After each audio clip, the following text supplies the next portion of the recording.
Os 7 estágios da tentação. 5. O Filho do Homem. Venha comigo ao deserto, a oeste do Rio Jordão. Aqui o solo é acidentado e irregular, descolorido, quase cinza por causa de um sol inclemente, salpicado aqui e ali de árvores nodosas e retorcidas. É um lugar desolado, solitário e assustador, com colinas estéreis projetando-se contra um céu quase branco.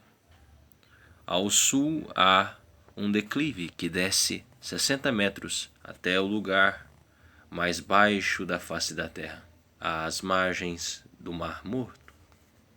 Ali o calor é insuportável, subindo em ondas de vapor da paisagem estorricada. Não consigo imaginar 40 dias e noites sozinho nesse lugar, sem alimento ou água. Mas foi exatamente o que Jesus fez.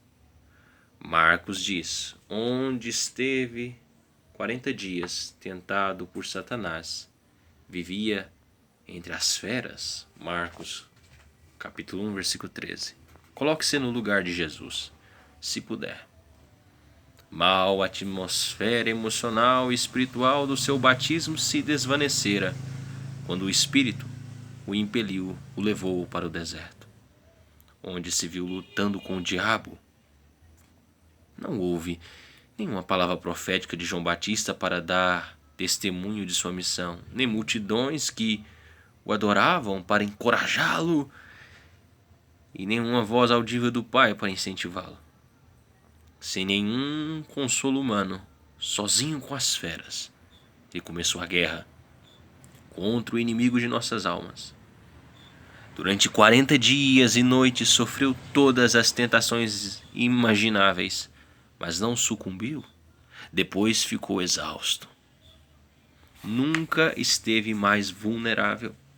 Fisicamente estava desidratado, pois havia jejuado por quase 7 semanas. A fome havia diminuído as funções do seu corpo, deixando-o fraco e sujeito à depressão. Seus processos mentais estavam prejudicados e ele estava propenso às sugestões, vulnerável à lavagem cerebral e ao controle da mente. A fome, a falta de sono e o isolamento haviam enfraquecido sua vontade, tornando-o especialmente suscetível à manipulação psicológica. E, sob tais condições, como qualquer prisioneiro de guerra pode testemunhar, homens respeitáveis sucumbiram, confessando ser espiões ou outras coisas que não fizeram. Tudo isso Jesus suportou voluntariamente e mais, para ser misericordioso e fiel sumo sacerdote naquilo que é de Deus. Porque naquilo que ele mesmo, sendo tentado, padeceu, pode socorrer aos que são tentados. Hebreus capítulo 2, versículo 17, versículo 18. Infelizmente, muitos de nós pouco ou nada entendem das coisas que Jesus sofreu enquanto foi tentado. Por ser ele o Filho de Deus, há uma tendência de suavizar suas tentações, para assumir que ele realmente não precisou lutar para resistir ao mal como nós. Mas, se esse fosse o caso, ele não poderia verdadeiramente compadecer-se das nossas fraquezas. Hebreus capítulo 4, versículo 15. Nem poderia compreender o que estamos passando quando somos tentados. Hebreus capítulo 2, versículo 18. Se ele não lutasse verdadeiramente contra a tentação, é claro que sua vitória sobre as artimanhas do tentador ficaria comprometida. E seus fundamentos para nos ajudar na hora de nossa tentação seriam suspeitos.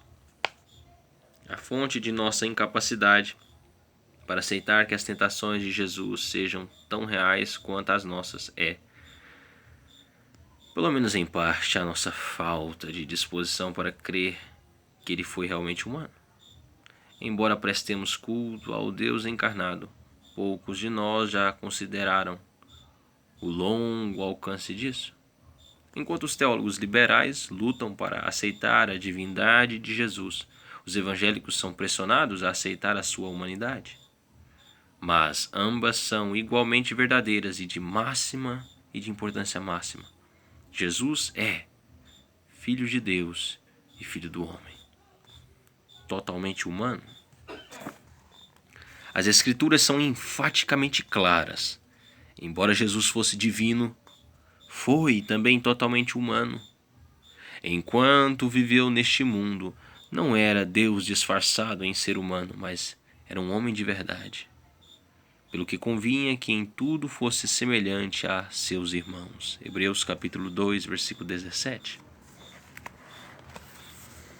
Paulo explica desta maneira: sendo em forma de Deus, não teve por usurpação ser igual a Deus, mas a si mesmo se esvaziou, tomando a forma de homem, humilhou-se a si mesmo, sendo obediente até a morte, e morte de cruz. Filipenses capítulo 2, versículos 6 a 8. No NT, Novo Testamento. No original, citação da Bíblia de Jerusalém com o grifo do autor. Embora Jesus fosse, sob todos os aspectos, um com Deus, ele esvaziou-se e tornou-se um de nós. E se tornou um de nós. Ele não se esvaziou de sua natureza ou essência divina.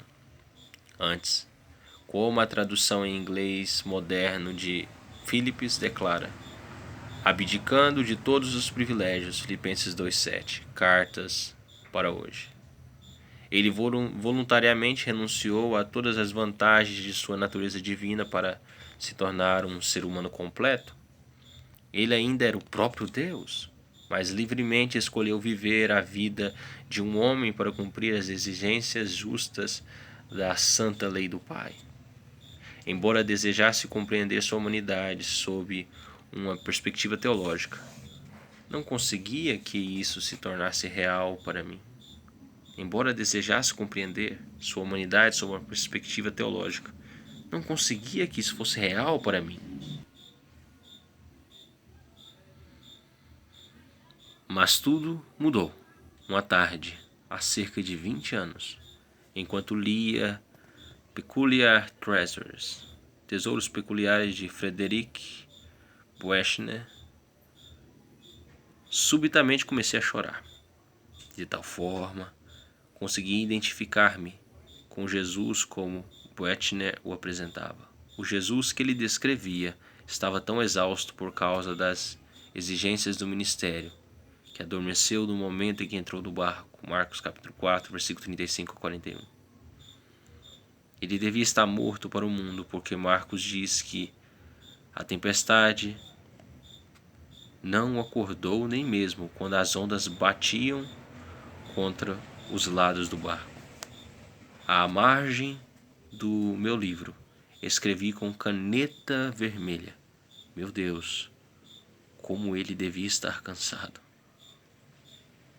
Mais tarde, quando li aquilo para um amigo, eu me emocionei de novo e chorei outra vez. A experiência permaneceu comigo durante vários anos e eu me senti perturbado com o aparente paradoxo de Marcos 4. Como homem, Jesus estava tão exausto fisicamente que dormiu no meio de uma tempestade ameaçadora. Porém, como o divino Filho de Deus, ele ordenou que o vento e as ondas parassem, e estes lhe obedeceram. Por que fiquei imaginando ele usou seu poder divino para não ficar cansado? Lentamente comecei a perceber. Embora Jesus fosse onipotente, ele recusou-se a exercer seu poder divino em benefício próprio. Ele usou-o apenas para o benefício dos outros. Por exemplo, ele recusou-se a transformar as pedras em pão para se alimentar, mas multiplicou os 5 pães e 2 peixes para alimentar os 5.000. Mateus capítulo 14, versículo 15 até o versículo 21. Quando se tratava de sua experiência terrena, suas necessidades físicas e espirituais voluntariamente se limitavam aos recursos que estão disponíveis a todos nós. Nos evangelhos vemos este contraste entre a divindade de Jesus e sua humanidade. Raramente vemos uma sem a outra. Como o Filho do Homem foi batizado por João no Rio Jordão. Como o Filho de Deus batiza os outros no Espírito Santo. Como o Filho do Homem ora ao Pai. Como o Filho de Deus ouve as orações dos outros e perdoa seus pecados. Como o Filho do Homem, ele chora com Maria depois da morte do irmão dela. Como o Filho de Deus, ressuscita Lázaro dos mortos. Como o Filho do Homem morre na cruz e é sepultado. Como o Filho de Deus derrota a morte, o inferno e a sepultura. Dada a glória de sua divindade, não é difícil perceber por que somos atraídos a ela em detrimento de sua humanidade. Mas é em nosso prejuízo, pois é apenas quando captamos o que significa Jesus ser totalmente humano que podemos apreciar verdadeiramente o que ele fez por nós. No princípio era o Verbo, e o Verbo estava com Deus, e o Verbo era Deus. O Verbo se fez carne e habitou entre nós. Vimos a sua glória, a glória como do unigênito do Pai, cheio de graça e de verdade. João capítulo 1, versículo 1 e versículo 14. Pense nisso. O Verbo divino, eterno, preexistente, tornou-se carne, não no momento em que Maria deu à luz, no acanhado estábulo de Belém, mas 9 meses antes, quando o Espírito Santo veio sobre ela e o poder do Altíssimo a cobriu com sua sombra. Nesse momento, Santo Maria concebeu, e o Verbo eterno tornou-se um microscópico zigoto agarrado à parede de seu útero. O eterno Criador preexistente, aquele por meio do qual todas as coisas foram feitas e sem o qual nada do que foi feito se fez. João capítulo 1, versículo 3. Era agora ele mesmo o produto da concepção, embora sobrenatural. Lucas 1, versículo 35. O Deus eterno, o incompreensível, eu sou o que sou, tornou-se agora o mais dependente, o mais indefeso de todos os seres humanos, um feto no útero. Jesus não veio ao mundo como homem já feito, totalmente amadurecido, mas como um bebê desamparado, com todas as fraquezas e limitações de qualquer outro recém-nascido. Um bebê sabe andar quando nasce? Não. Ele sabe falar quando nasce? Não, sabe? Um bebê tem lembranças ou compreende o mundo no qual nasceu ou tem noção de Deus? Claro que não. Sendo assim, não seria o caso de defendermos que o menino Jesus veio ao mundo com essas mesmas limitações. Se ele foi verdadeiramente semelhante a seus irmãos em todos os aspectos, Hebreus 2,17, NVI. Isso não significa que ele não nasceu com mais compreensão de si mesmo ou do mundo que o cercava do que qualquer outro recém-nascido no momento do nascimento. O que um bebê recém-nascido mamando no seio da mãe sabe a respeito de sua vocação, seu propósito final na vida? Nada. Sua visão do mundo é limitada ao som da voz de sua mãe, ao calor dos braços dela e ao alimento que recebe do seio. O conhecimento maior do mundo chega aos poucos e por etapas, em períodos de semanas, meses e até mesmo anos. O senso do propósito de sua vida demora ainda mais a entrar em foco e geralmente não se torna claro até o final da adolescência ou mesmo o início da idade adulta. Não aconteceu assim também com Jesus? Ele não experimentou os estágios do desenvolvimento comuns a cada criança? Não foi assim que Lucas, o médico, quis dizer quando escreveu: e o menino crescia e se fortalecia, enchendo-se de sabedoria, e a graça de Deus estava sobre ele? Lucas capítulo 2, versículo 40. Um pouco depois ele diz: e crescia Jesus em sabedoria, em estatura e em graça para com Deus e os homens. Lucas 2:52. Apenas em Deus podemos encontrar nossa verdadeira identidade e valor como pessoas. Cada palavra dele, e não nossas realizações, é o que nos define. Ao deixar de lado todas as vantagens de sua natureza divina, Jesus, o onisciente, não se despiu voluntariamente de cada lembrança de sua existência eterna, como o próprio Deus? Não parece lógico que suas lembranças mais antigas fossem um mosaico de Belém, do Egito e de Nazaré? Anteriormente, na eternidade, ele participara do preparo do plano da redenção, mas como criança. Parece pouquíssimo provável que tivesse algum conhecimento consciente desse plano ou da parte que lhe fora destinado a executar.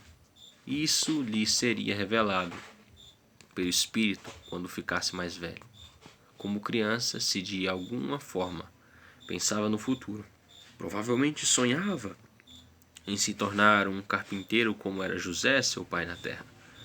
Finalmente Jesus veio a compreender seu relacionamento único com Deus e o homem. Mas parece pouco provável que esse conhecimento fosse inerente ao Filho do Homem, considerando que a descoberta da vontade de Deus para as nossas vidas e a permanência nela pela fé é uma área na qual Satanás tenta a quase todos nós. Parece lógico que Jesus tivesse de ser tentado também nesses mesmos pontos. Se ele tivesse vindo ao mundo com um conhecimento inerente do plano da redenção e sua parte nele, dificilmente poderia ser tentado nessas áreas. E se ele não fosse tentado relativamente ao plano de Deus para a sua vida, então não se poderia dizer que ele foi tentado de todas as maneiras como somos tentados. O que é mais provável é que ele tenha compreendido seu destino especial por meio das coisas que sua mãe lhe disse, mediante o estudo das Escrituras e pela revelação do Espírito Santo. Pouco a pouco ele veio a compreender que, embora fosse como os outros meninos, não era exatamente como eles. Era único, e Deus tinha um plano especial para a sua vida. Quando tinha 12 anos de idade, as coisas começaram a entrar em foco, Lucas capítulo 2, versículo 49. Mas foi apenas quando voltou de sua batalha com o diabo no deserto, aos 30 anos de idade, que ele compreendeu inteiramente o seu propósito na vida. Então, e apenas então, ele anunciou a missão que iria cumprir. Lucas capítulo 4, do versículo 14 até o 21. Totalmente tentado. Por ser totalmente humano, Jesus ficou sujeito às mesmas paixões dos outros homens. Tinha as mesmas necessidades e os mesmos desejos, os mesmos impulsos que são comuns a todos nós, exceto aqueles desejos e tentações que vêm de dentro por consequência de nossa natureza decaída. Ele se desenvolveu naturalmente e participou de toda a gama de experiências humanas. Acima de tudo, ele tinha a liberdade de escolha. Portanto, as Escrituras declaram: pois não temos um sumo sacerdote que não possa compadecer-se das nossas fraquezas, porém um que, como nós, em tudo foi tentado, mas sem pecado. Hebreus 4:15. Como já declaramos antes, capítulo 2, a única tentação que realmente existe é a tentação de escolher a vontade própria em lugar da vontade de Deus.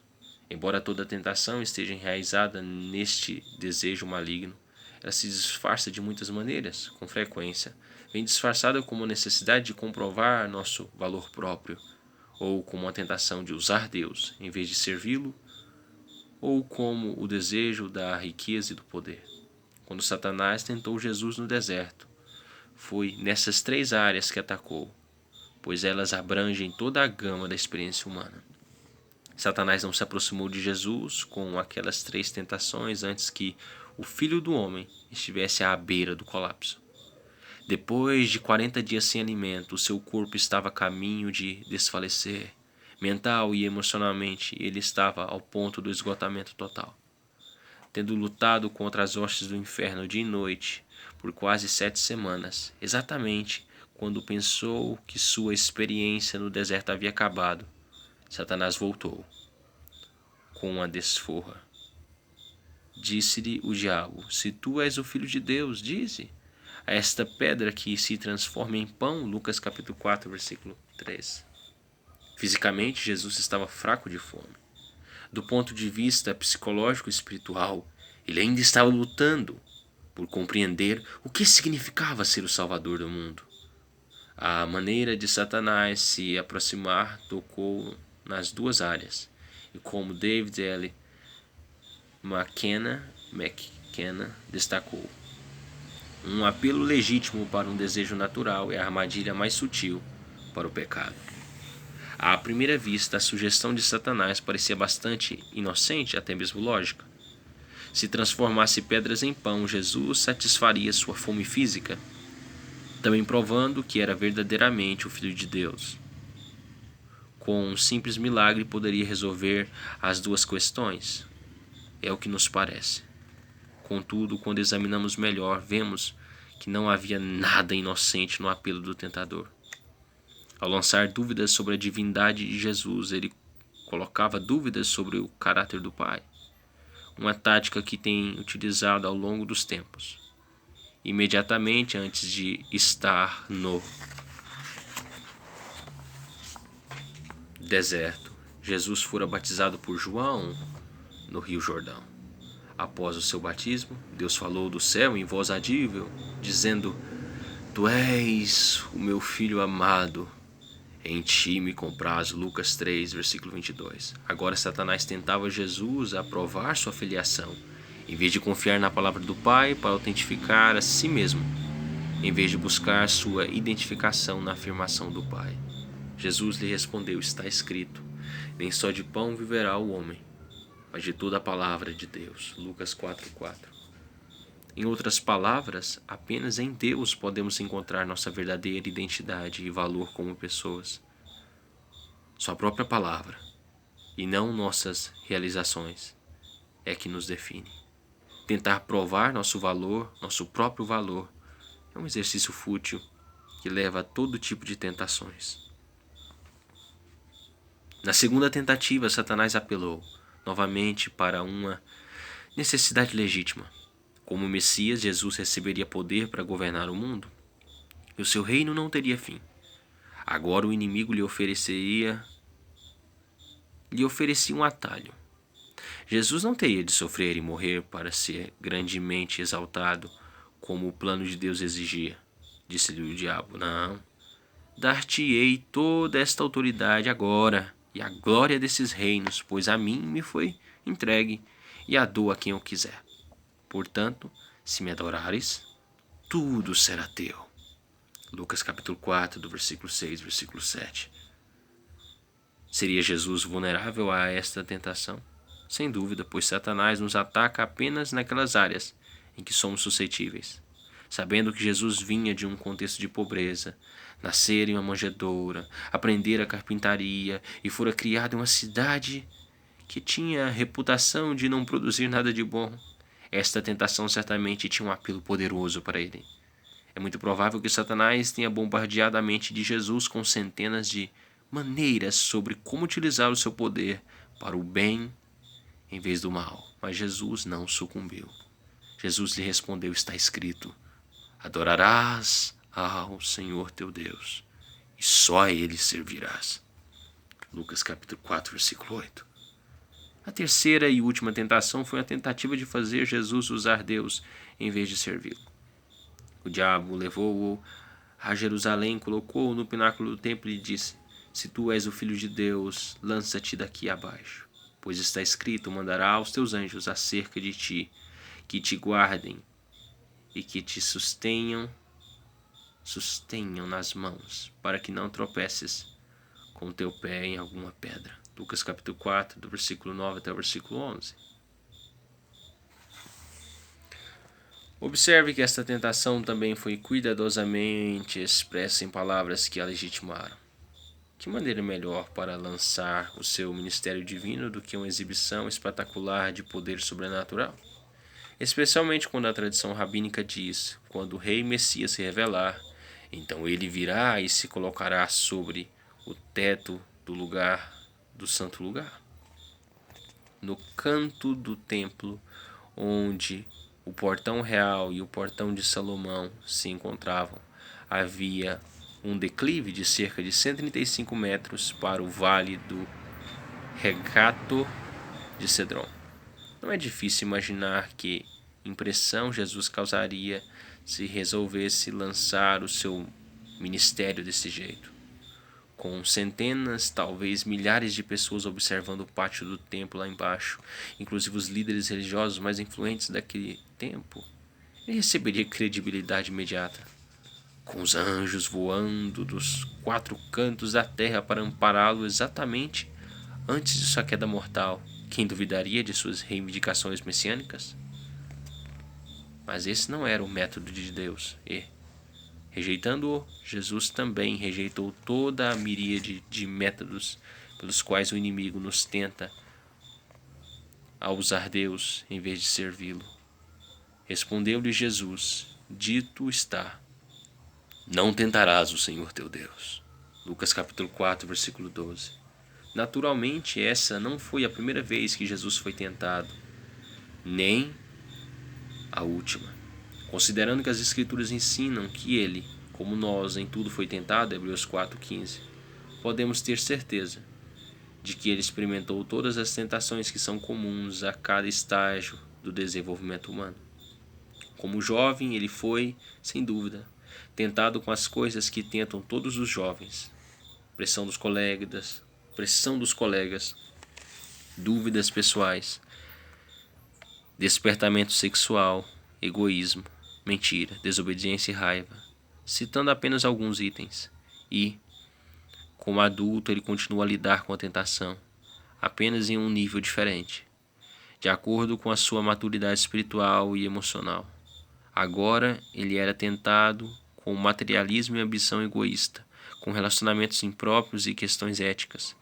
Houve momentos quando a desilusão insistia em persegui-lo, e ele foi tentado com desespero, mas em meio a tudo permaneceu fiel. Nenhuma só vez ele se entregou à tentação, ou caiu preso na armadilha de Satanás.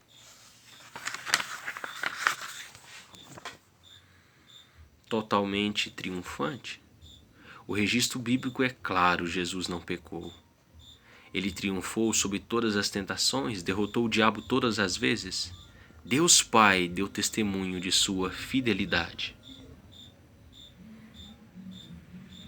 Este é o meu filho amado, em quem me comprazo. Mateus capítulo 17, versículo 5. Pedro, que o conhecia intimamente, tendo vivido com ele durante 3 anos, disse que ele não cometeu pecado, nem na sua boca se achou engano. 1 Pedro 2, 22. João, o discípulo amado, deu testemunho semelhante. Ele disse: e nele não há pecado. 1 João 3,5. O apóstolo Paulo escreveu sobre Jesus dizendo que ele não conheceu o pecado. 2 Coríntios 5, 21. Jesus foi capaz de resistir a cada tentação, não porque era divino, mas porque estava preparado. Até os inimigos de Jesus reconheceram nele a ausência de pecado. O testemunho dele não foi dado espontaneamente, mas de má vontade, arrancado à força dos seus lábios pelo simples peso das evidências irrefutáveis. Judas, seu traidor, disse: pequei, traindo sangue inocente. Mateus 27, versículo 4. Pilatos, o governador romano que procurava um motivo para condená-lo, finalmente reconheceu: não acho culpa alguma neste homem. Lucas 23, versículo 4. Até o centurião, encarregado da execução de Jesus, foi forçado a reconhecer: na verdade, esse homem era justo. Lucas 23, versículo 47.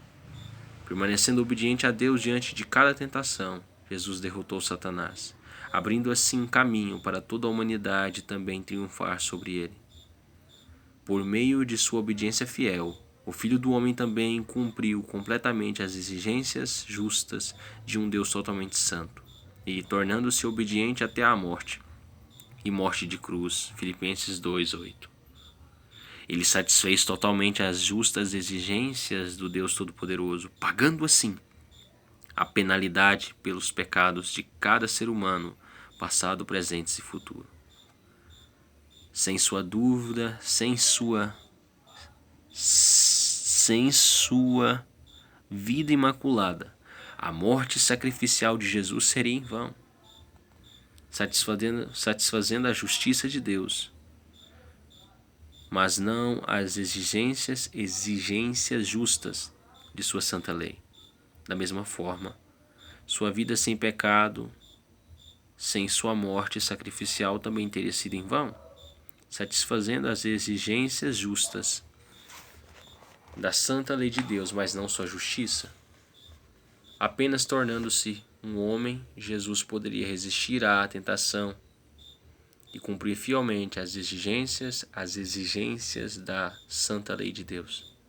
Apenas morrendo como o inocente pelos culpados, ele poderia satisfazer a justiça de Deus e fazer expiação pelo pecado. Apenas por meio da morte ele poderia destruir o que tinha o império da morte, isto é, o diabo, e livrar a todos os que com medo da morte estavam por toda a vida sujeitos à escravidão. Hebreus 2, versículo 14, versículo 15. Sendo Jesus totalmente humano, ele se tornou um sumo sacerdote compassivo, misericordioso e fiel. Hebreus 2,17. Porque naquilo que ele mesmo, sendo tentado, padeceu, pode socorrer aos que são tentados. Hebreus 2,18. E por ele, como nós, em tudo foi tentado, mas sem pecado. Hebreus 4,15. Pode também salvar perfeitamente os que por ele se chegam a Deus, vivendo sempre para interceder por eles. Hebreus 7,25. Tendo explorado o significado e o mistério da humanidade de Nosso Senhor, vamos agora voltar nossa atenção para os seus encontros específicos com o diabo. Nos próximos 3 capítulos, veremos como ele enfrentou e derrotou a tentação. A partir da experiência dele, vamos obter uma visão de nossas próprias lutas espirituais e aprender a vencer as tentações que nos assediam. Vamos descobrir que Jesus foi capaz de resistir a cada tentação, não por ser divino, mas porque ele estava preparado. E vamos perceber que, praticando a disciplina espiritual que Jesus praticava, oração, estudo, adoração e obediência, nós também podemos ficar livres da tentação. Refletindo nele. Aprofundamento do capítulo 1. Você se lembra de alguma ocasião em sua vida em que experimentou uma vitória espiritual significativa, ou em que participou de um culto de adoração notável?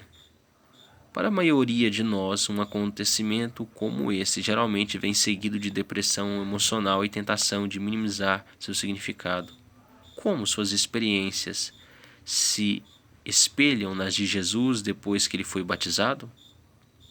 Aqui um ponto para você meditar. 2. Para tornar pessoal e real a declaração da Bíblia de que Jesus, como nós em tudo foi tentado, mas sem pecado, complete as frases a seguir que declaram as coisas que tentam você agora ou tentaram no passado. Depois escreva uma segunda frase, substituindo o nome Jesus pelo seu próprio. Por exemplo, elas poderiam ser mais ou menos assim: sua tentação.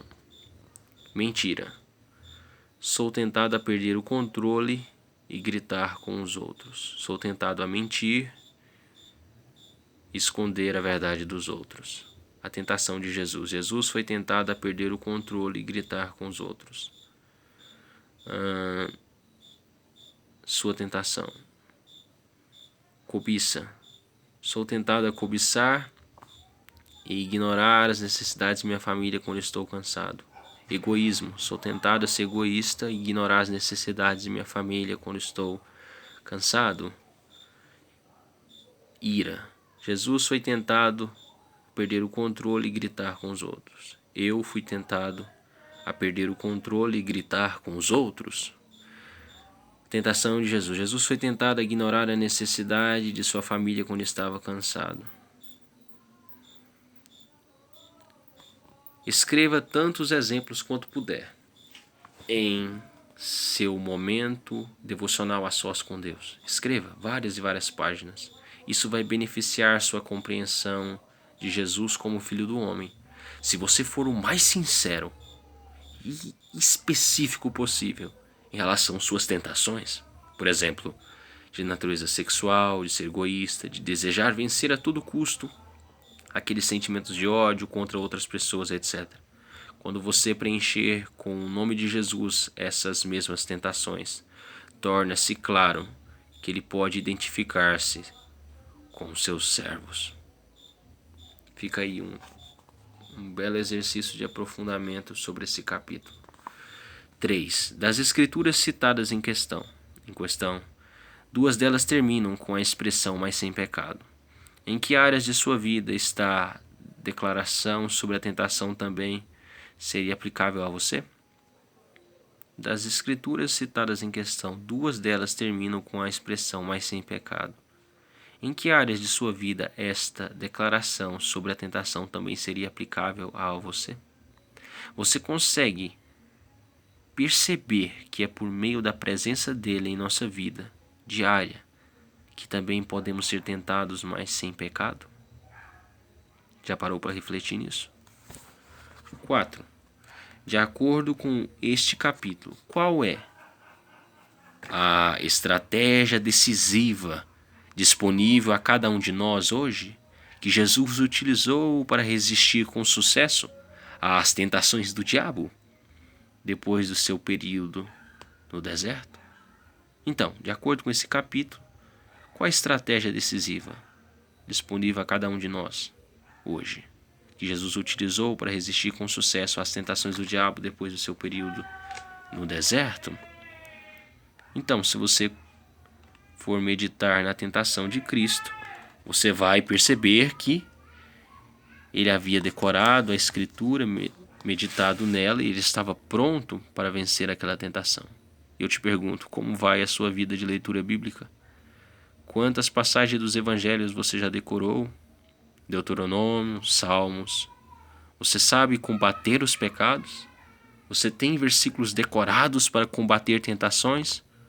Ou se alguém te oferecer dinheiro, sexo, fama, te propor uma mentira, te propor algum pecado, você não tem o que responder? Você se prepara para a tentação?